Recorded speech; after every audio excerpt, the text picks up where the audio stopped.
The first thing I saw wasn't the truck, it was the roof. Only 6 inches of faded blue paint stuck out above a mountain of fresh dirt sitting squarely in the middle of my backyard. Police cruisers lined the street behind me. Flashing red and blue lights reflected across the windows of every house in the neighborhood.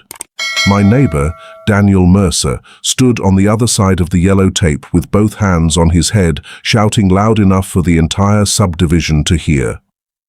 "That's my truck! Somebody buried my truck!"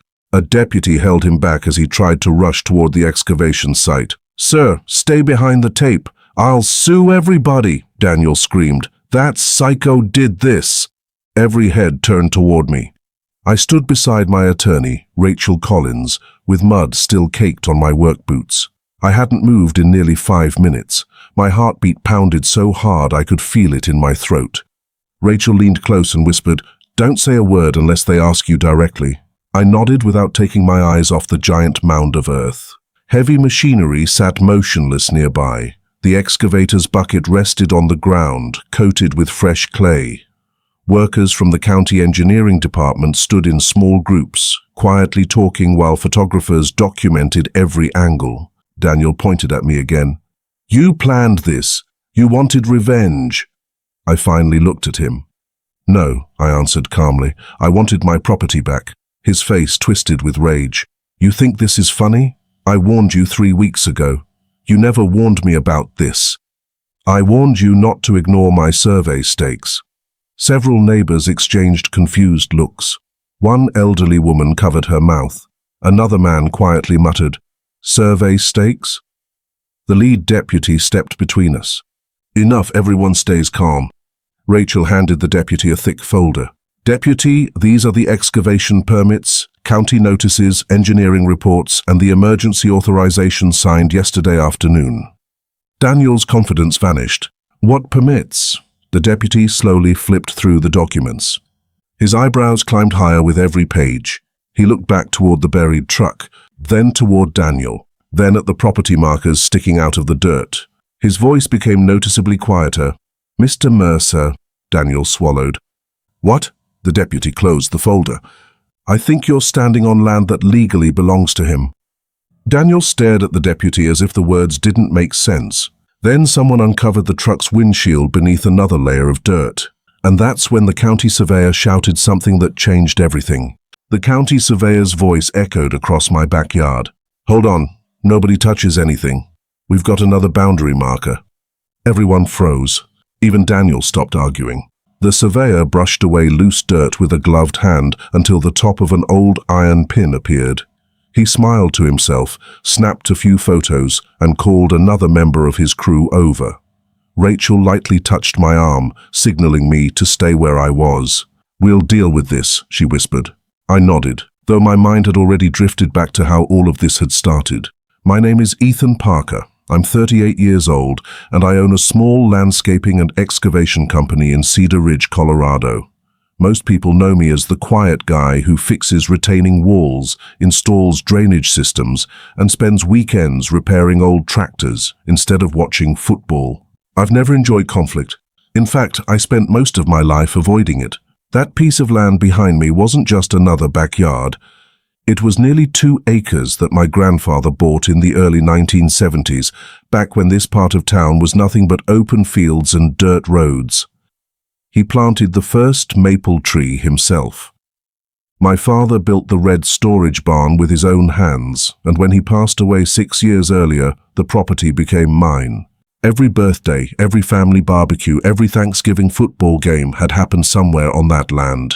Selling it had never been an option. The neighborhood changed faster than anyone expected.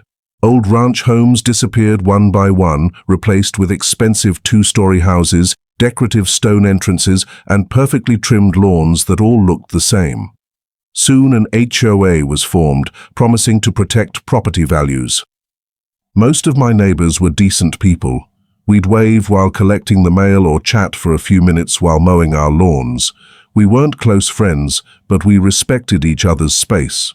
Then Daniel Mercer moved in. He was in his mid-40s, owned a regional roofing company, and drove a lifted black pickup that looked polished every single day. Within a week of arriving, he acted like he'd lived there forever. He criticized everyone's landscaping, complained about parking, and constantly reminded people that he was improving the neighborhood. The first time we spoke, I hoped we'd get along. Instead, he looked over my backyard fence and frowned. "You know," he said, "that old barn really hurts the view." I laughed politely. It belonged to my dad. His expression didn't change. "Still, you should think about tearing it down." I shrugged it off. Not everyone values old things. But over the next few days, little things started happening. One morning, I found one of my wooden property stakes lying in the grass. The next week, another disappeared. Then I noticed fresh tire tracks cutting across the very back corner of my yard. At first, I assumed a delivery truck had accidentally crossed the line. Until one Saturday morning, I looked out my kitchen window and saw Daniel's black pickup parked several feet inside my property. He climbed out, looked directly at me, smiled, and acted like he belonged there. I walked across the yard before I had time to talk myself out of it. Daniel was standing beside his truck, sipping coffee from a stainless steel travel mug, as if he'd pulled into his own driveway. His front tires were sitting well past the old oak tree that had always marked the edge of my family's property. "Morning," I called. He looked over his shoulder and smiled. "Morning. I think you're parked on my land." He glanced around dramatically, then back at me. "Your land?" "Yeah." He chuckled. "Pretty sure this belongs to the HOA's common area now." I frowned. "No, it doesn't. That's not what I heard." "From who?" He took another sip of coffee. "People." That answer irritated me more than I wanted to admit. "I've got the deed," I said. "The property line runs behind those trees." Daniel shrugged. "Maybe it used to."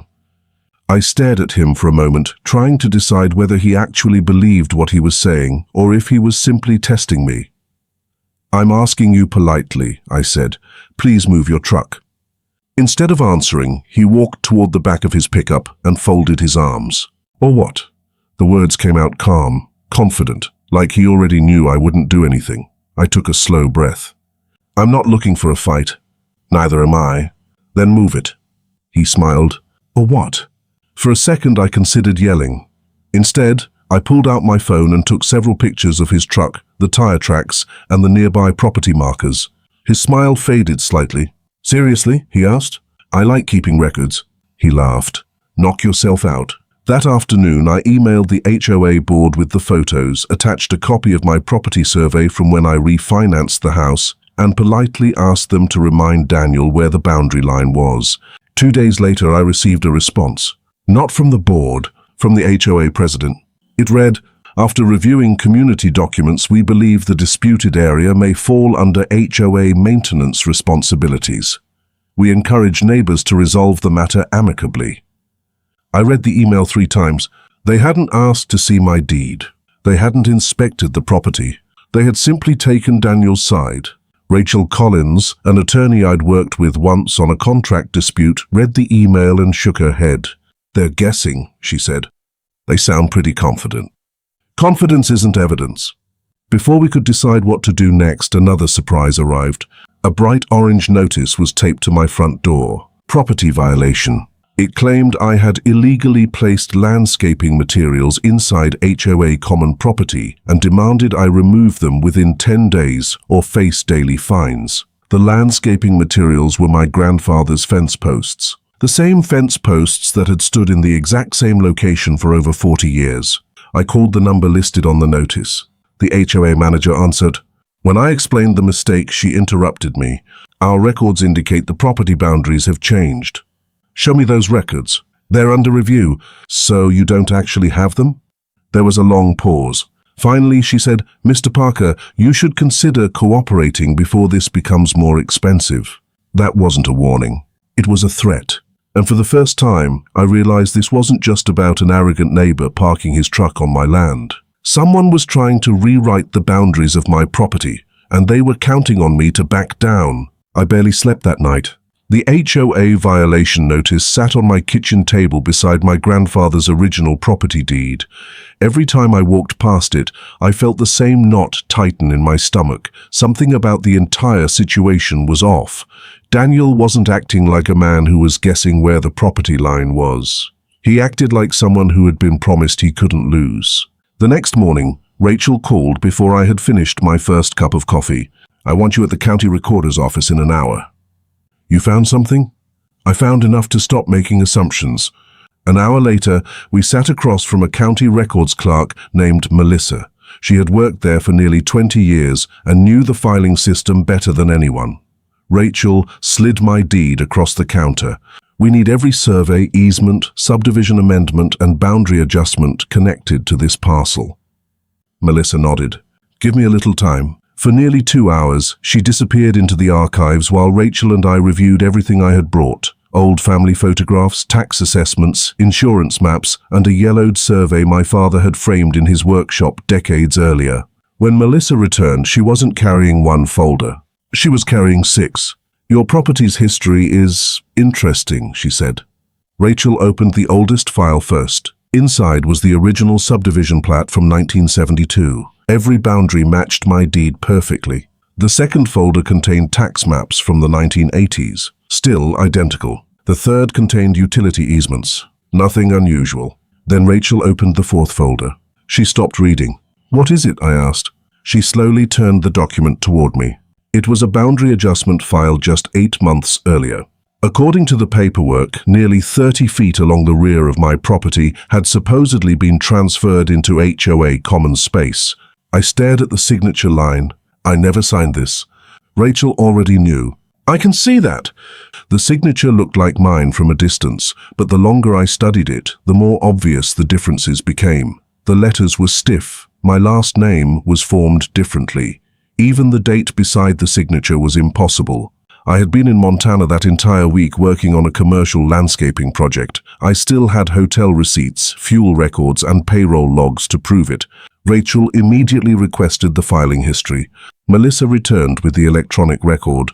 "That's strange," she muttered. "What?" "This document wasn't submitted by a title company." "Who filed it?" Melissa pointed to the screen. It was hand-delivered. "By whom?" She zoomed in on the scanned intake form. A name appeared under the submitter's information. Not Daniel Mercer, not the HOA president. It was the name of a local land development consultant who had been hired by the HOA just 3 months before Daniel moved into the neighborhood. Rachel leaned back in her chair. This wasn't an accident. Before we could say another word, Melissa printed one final page from the filing log. It showed something no one expected. The forged boundary document had been rejected by the county the first time it was submitted, then quietly accepted 5 days later after someone inside the system overrode the rejection. Rachel didn't say a word until we were back in her office. She closed the door, spread every document across the conference table, and stood there with her hands on her hips. For nearly a minute, the only sound was the hum of the air conditioner. Finally, she looked up. "They didn't just make a mistake." "I figured that much." "No." She tapped the forged boundary adjustment with one finger. "This is coordinated. A forged signature, a consultant hired by the HOA, and a county override after an initial rejection. Someone wanted your property badly enough to leave a paper trail." "But why?" Rachel reached for the original subdivision plat and laid it beside a recent aerial map. "Because your land isn't the prize." I frowned. "What do you mean?" She traced a line along the back of my property. "If the HOA controls this 30-foot strip, they can connect the community road to the vacant parcel behind your house." I stared at the map. "The road would run directly through the section Daniel had been parking on," Rachel continued. "That vacant parcel is owned by a developer who's planning 12 new luxury homes. Without access through your property, the project can't meet the city's emergency access requirements." Everything suddenly fit together. Daniel hadn't been randomly parking his truck there. He'd been treating the land as if the transfer had already happened. The HOA violation notices, the disappearing survey stakes, the pressure to remove my old fence. It had all been designed to make the false property line look normal before construction began. Rachel smiled for the first time all day. "I think we just found their motive." The next morning we hired a licensed forensic document examiner. 2 days later his report arrived. The conclusion was unmistakable. My signature on the boundary adjustment wasn't merely different. It had been digitally copied from an old building permit I'd signed years earlier, resized and pasted onto the new document before being printed. It was textbook forgery. Rachel immediately filed for an emergency injunction, attaching the forensic report, the county filing history, my travel records, and the original surveys. By late afternoon, the judge signed a temporary order freezing all work near my property until the ownership dispute could be resolved. I thought the worst was over. I was wrong. That evening, I came home to find nearly every mailbox on the street stuffed with anonymous flyers. Across the top, in bold black letters, they read, "Ethan Parker is suing your HOA with your money."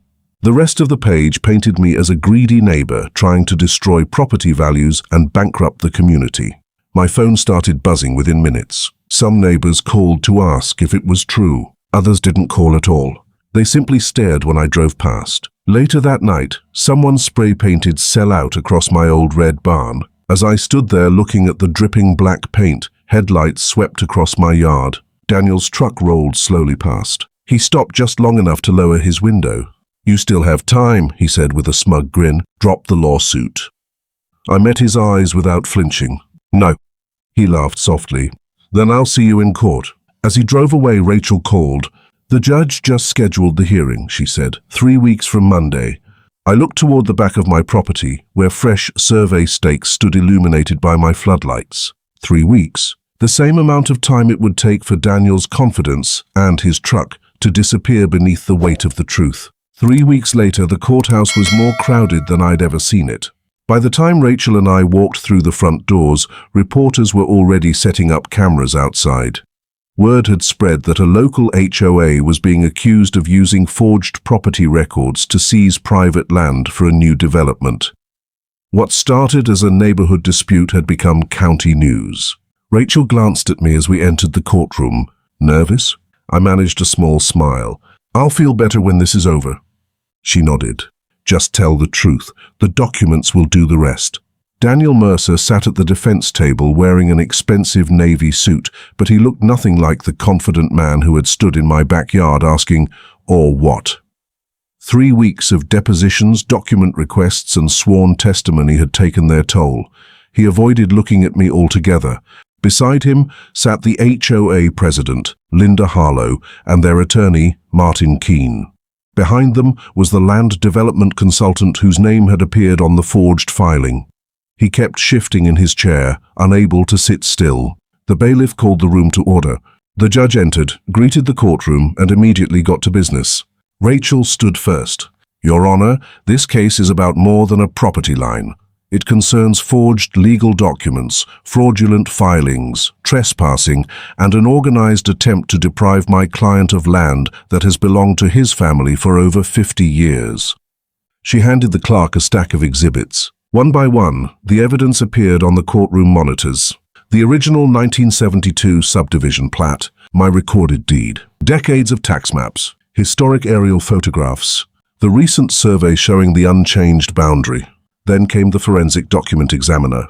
Under oath, he explained exactly how my signature had been copied from an old county permit, digitally transferred, and placed onto the fraudulent boundary adjustment. "There is no reasonable doubt," he testified, "these signatures were not written by the same person." The courtroom became noticeably quieter. The defense attorney stood for cross-examination. "Isn't it possible Mr. Parker simply forgot signing the document?" The expert didn't hesitate. "No." "Could someone naturally sign differently over time?" "Yes. But this isn't natural variation. This is a reproduced image." The defense sat down without another question. Next came Melissa from the county recorder's office.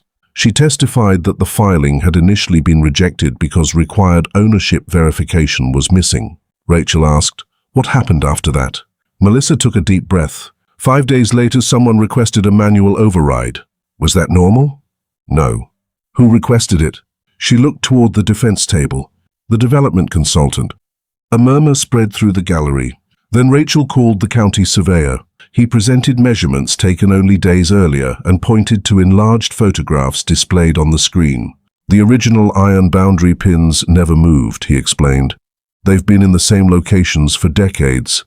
Rachel asked one final question. "So whose truck was parked beyond those legal markers?" The surveyor answered without emotion. "Mr. Daniel Mercer's." Daniel lowered his head. Rachel wasn't finished. She requested permission to introduce one final exhibit. The judge nodded.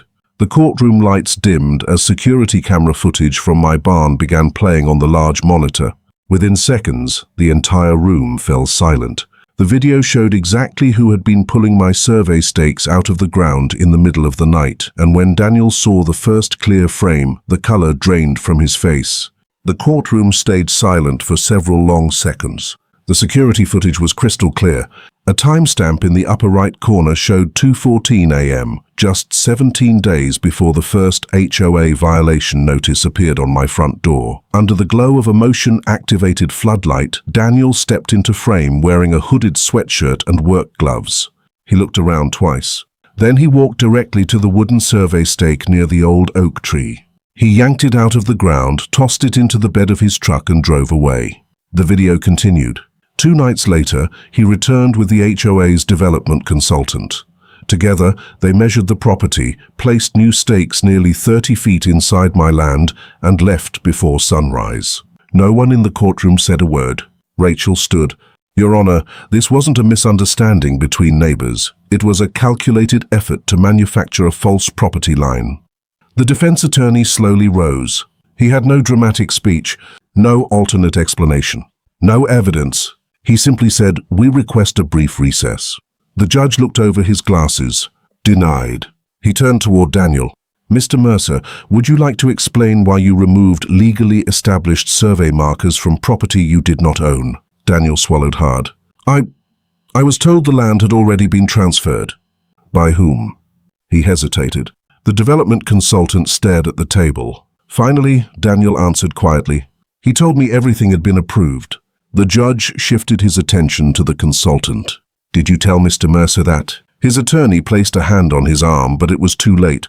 The consultant nodded. "Yes." "And were you aware that the boundary adjustment contained a forged signature?" Silence. The judge asked again. "Were you aware?" "Yeah." Gasps filled the courtroom. The HOA president buried her face in her hands. The judge leaned back before delivering his ruling. "The evidence establishes that the plaintiff, Ethan Parker, remains the lawful owner of the disputed property in its entirety." Relief washed over me so suddenly that I had to grip the edge of the table to stay steady. The judge continued, "The fraudulent boundary adjustment is hereby declared null and void. All HOA violation notices issued against Mr. Parker are dismissed with prejudice." He wasn't finished. The court further orders the defendants, jointly and severally, to reimburse the plaintiff for attorney's fees, survey costs, property restoration, and all related damages. Then his voice grew even firmer. "This matter will also be referred to the district attorney for investigation into allegations of forgery, filing fraudulent public records, and conspiracy." The courtroom erupted. Reporters rushed toward the hallway the moment the hearing ended.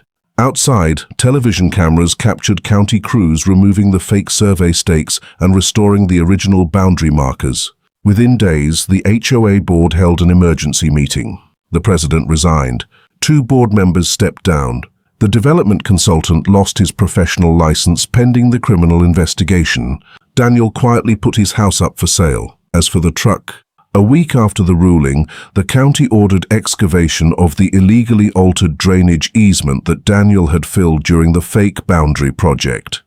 His truck, which he'd repeatedly parked on what he insisted was his side, had been left in the excavation zone despite multiple written notices.